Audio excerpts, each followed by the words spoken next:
What do you want to know? You want to know the future? You want to know if you're going to die? Is that it? You're going to die. I'm going to die. You want to know if you're going to die tomorrow. Is that right? You want to know why your sister killed herself. Right. Keep going. Go. It's not all right. It's okay. It's not okay. Director David Cronenberg's career in film actually goes back to the 1960s, when he was a student at the University of Toronto. He was actually studying science. Cronenberg's devotion to science, I think, is really interesting in the context of the films he would go on to make. 1983 was a huge year for David Cronenberg. It really marked him as a director to watch. Have you been hallucinating lately? No. Should I be? Yes. You should be. With Videodrome, as much as it didn't get this really big release and it was kind of buried, it really solidified David Cronenberg's name as one of the most interesting directors who was doing something very, very new. So that same year where he had a film that was very much about the body, he makes a film that's entirely about the mind, which is really the greatness of how he is able to combine so many different realms. The Dead Zone was based on a Stephen King novel, and he cast Christopher Walken in one of the most incredible roles, I think, in Walken's career.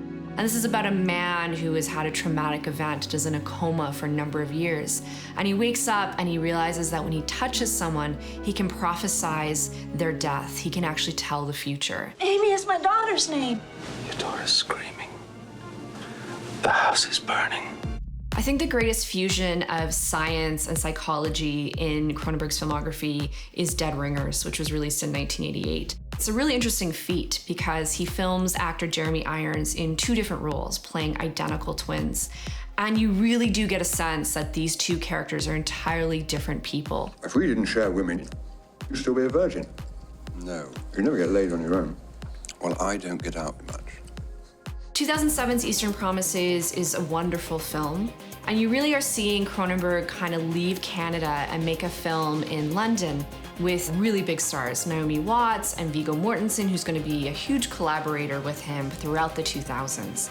It's a really violent but also a very sentimental film, and this is a film that I think really shows where Cronenberg was taking everything he'd been working towards in the 70s and the 80s and the 90s, and really where it was going to land in the kind of later part of his career.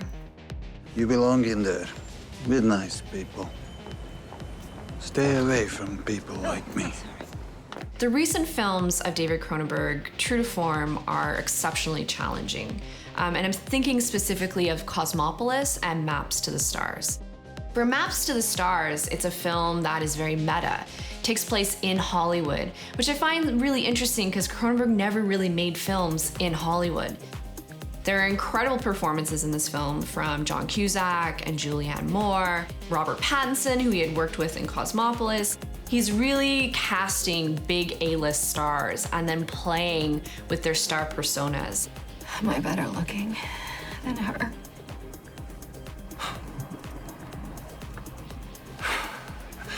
Yeah.